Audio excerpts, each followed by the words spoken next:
right, if you are an apparel brand, you're going to absolutely love this workflow. So essentially, with this workflow, you're never going to need a photo shoot and you're going to have unlimited content for your e-com shots, for whatever it is that you want to do.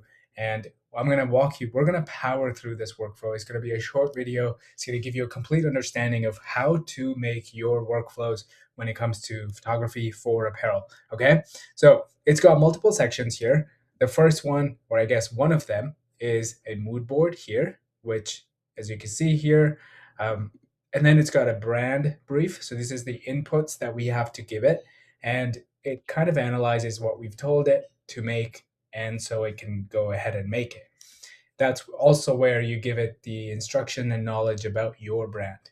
And then we've got character input. So this is where you want to have a model. If you are doing a photo shoot for your clothing, you need to have a person that can wear your clothes, and that is that section.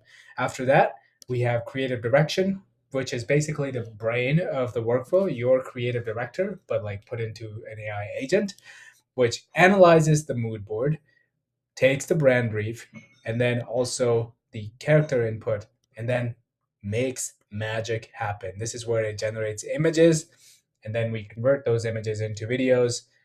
We're using different models and more models, and these are the prompts for the videos. Okay, so let's go through it. So you basically upload, as you can see, just click on this thing, upload an image or a video, well, image, so it can analyze it. And then once you're done kind of giving it a mood board, I'd say 10 to 15 images that are kind of similar. You basically, this is the prompt. So you are a visual brand analyst with expertise in deconstructing photography direction. So essentially what we're doing is learning the nuances, learning what's special about those images, what made us choose those images, the poses, the colors, the background, the scenery, the landscape, everything.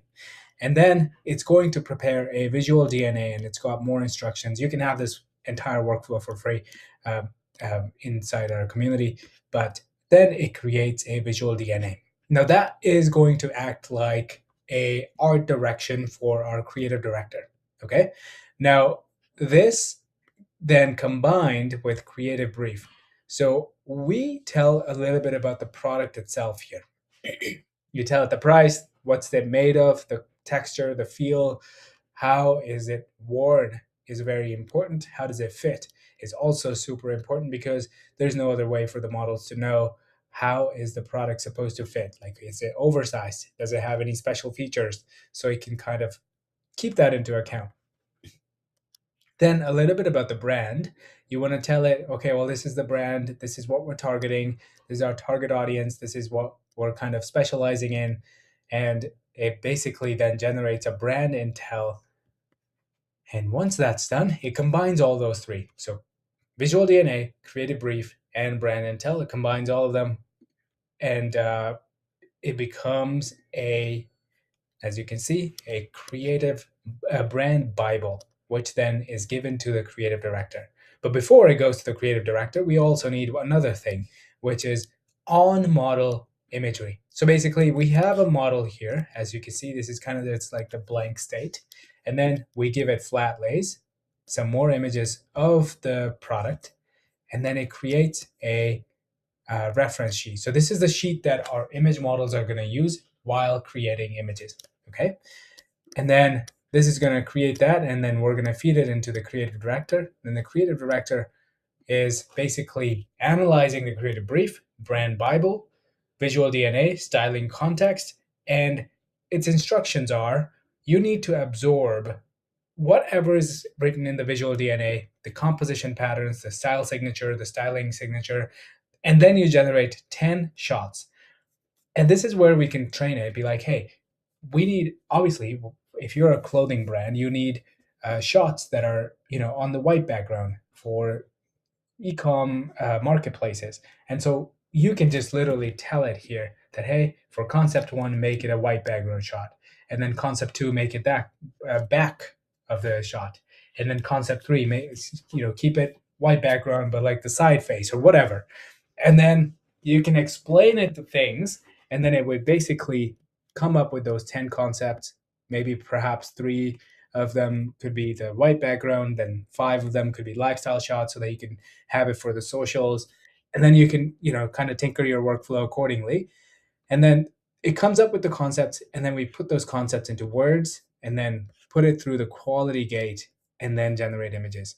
Now, these five images, because now you know that the first five are always going to be the ecom shots, either on the white background or whatever, however you set it up, you then maybe choose like last five images and then move them forward to the video part so that we can convert them into videos. And you can either use this set of workflow, or you can use this. This is my personal preference. This is kind of the iterated version where we're also giving it all the prompts that we created, because we're creating kind of like a story campaign. And so all the prompts that are being created are being given as the context to the image models, to the language model, so that it can use these images, analyze these images, and know which one of these 10 concepts that we created is this particular concept, and create a prompt accordingly, because we wanted to have context of what is kind of the vibe we're going for. I don't want it to be like, I don't want it to look at this shot and think that the girl is about to spin. I want it to just look at the shot and know that the girl is going to take a walk at the beach. So then it kind of analyzes for that image, and then creates a prompt for video that looks kind of like, we can read one of these prompts. The woman slowly turns her head away from the camera, gazing deep into the ocean, into the ancient forest. And then it gives you like the camera photography style, the what camera are we using, the grain, everything.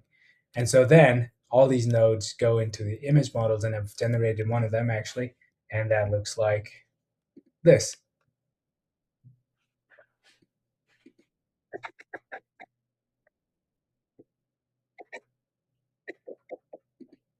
So you get the idea. It's a bit glitchy. Weavy gets heavy when you do lots of generations. But here are some more videos that we can take a look at. It might take a little longer.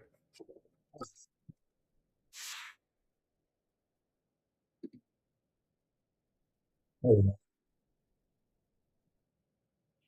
that's pretty good. That's really good, actually. Like the dress consistency is phenomenal. The camera movement is nice. I think this is where I kind of, yeah, this is where I messed up.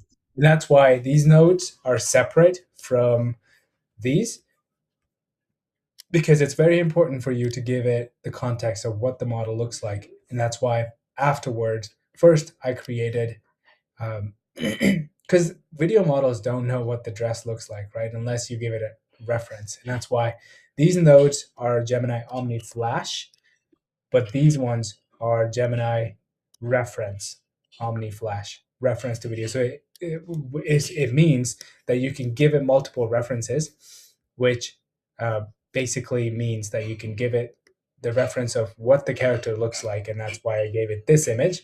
And so if I was to generate the same video, it would do better, because it would know what the dress looks like. It would know what angles, all the angles of the model. But yes, here is your workflow. Hope you enjoyed it, and hope it makes absolute total sense, and makes no sense to do any photo shoots, because you really don't need them anymore. And yes, and if you need any help with these workflows, feel free to click on the link below, book a call with me, and we'll get you hooked up.